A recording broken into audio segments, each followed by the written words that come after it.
Alrighty, so the news is here, and it's an interesting one, so you can see already.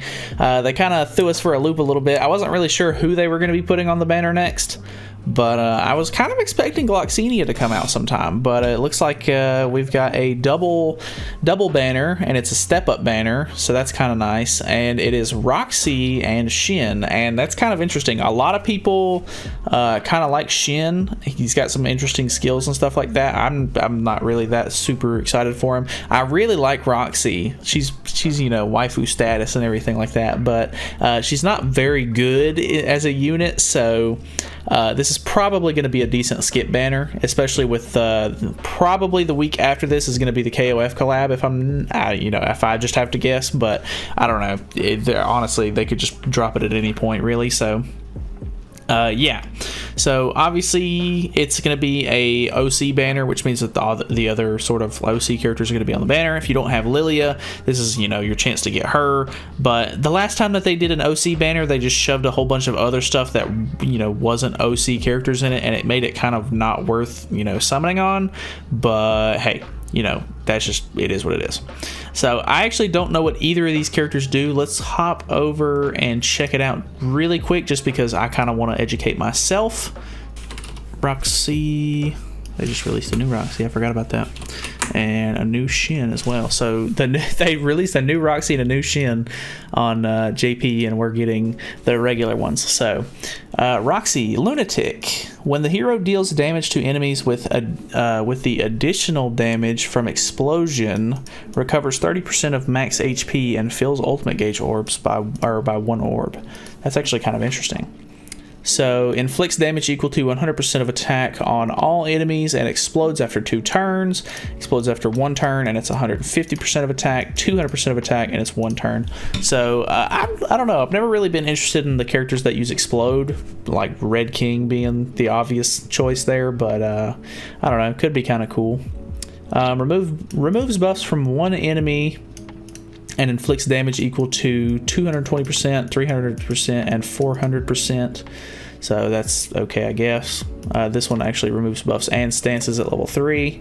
And then her ultimate is inflicts damage equal to 700% of attack on one enemy, fills ultimate gauge orb by 2. So once she gets her ult, she can kind of get into a rotation of getting her ult faster, which is kind of interesting. So she may be a really good unit for like ult rushing and stuff like that, with this one filling up by 1 orb and everything like that, and then getting it and then filling your gauge up by 2. It's kind of cool. But Shin is probably the more interesting one, because if I'm not mistaken, he can upgrade cards, I think. Increases hero's attack related stats by 8% when the hero damages enemies.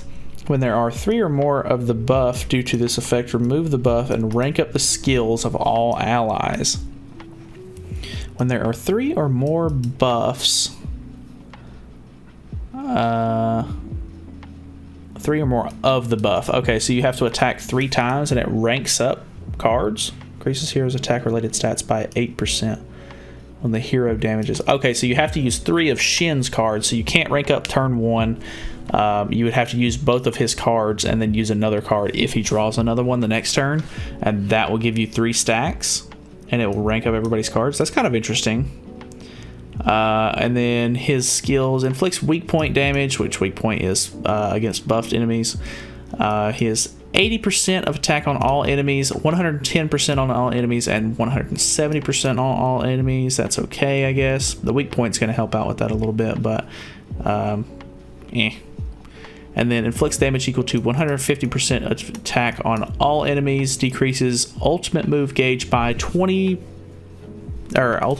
decreases ultimate move damage by 20% for 1 turn, 30% for 2 turns, and then 50% for 2 turns. So he actually has all AoE kit, which is actually kind of interesting. And then his ult is actually really good, because it inflicts shatter, which ignores resistance, which is nice. That's the same kind of ult that King has, like Skinny King, which you can, that one does a lot of damage. I'm sure you've seen it. And then equal to 420% of damage on all enemies. So he's actually kind of cool. This whole like rank up thing is actually kind of interesting. Both of them aren't really that great. I may throw like a multi or two at the banner, depending on how the actual step up itself looks. And if I think the way they do most of the step ups, it's one rotation is one of the characters, and then the next rotation is the other character. If Roxy's the first. If Roxy's on the first rotation, I'm not going to go for a full rotation. It's just not worth it. I don't know. I may throw a multi or something at it just to try to get the one gem multi that they normally do. But other than that, I don't think I'll go really hard on this banner. It's just not worth it. Roxy's really cool as far as like her design and everything. I like her weapon and all that, but it's... Plus, the new Roxy that just came out on JP, is, from my understanding, is a lot better. So that may end up being the Roxy I go for. New Halloween events. Clear daily tasks to obtain pumpkin coins. Use them for essential equipment sets. Okay. SSR equipment selection tickets. Tier 3 awakened SSR equipment selection tickets. Okay, so that's kind of interesting. Available to get most equipment sets for free. That's actually kind of interesting because I know that they do sets, like bundles in the shop to like buy these, but I guess now you'll be able to pull them out of these chests if you exchange for them or whatever with the pumpkin coins. It doesn't look like they're going to be fully upgraded by any means. I think the ones that you buy in the bundle, it's like a set that's already completely upgraded. So I don't know. But I mean, that's whatever, I guess. It's a lot of SSR equipment that if you don't want, you can just break it down and get, you know, awakening stones. Can obtain a max of 7 SSR evolution pendants for free. Okay, so they're finally doing another growth event. I've been wondering why we've had this one for so long. I think it's been at least 3 weeks, hasn't it? 2 or 3 weeks. And then they're doing the second set of costumes for Halloween. So it looks like Jericho gets one. That's really cool. Hauser gets one. This Merlin, apparently a lot of people really like that one on JP, and it looks like, I'm not sure if they've returned these costumes or not on JP, but I know a lot of people like the Merlin one and could not get it after the event had ended. So if you want any of these costumes, try to pick them up. And it looks like Kelak is coming back, so they're switching back to the Season 1 Guild Boss, which is kind of interesting. I actually kind of like this one because you can crit him and do a whole bunch of damage. So, I don't know. Kind of cool. It looks like we're getting UR and SSR costumes for the new characters, of course. And Zeldris is being added to the Part 2 banner, which is nice. So if you have any Part 2s saved up, I know I have at least one that I'm going to try to throw at it, but obviously the odds of getting him are very low. But hey, it is a chance. Hero engravings for the new characters, which is nice. And then events that are ending and also bundles are Diamond Bogo's getting reset. New semester draw is going to be ending.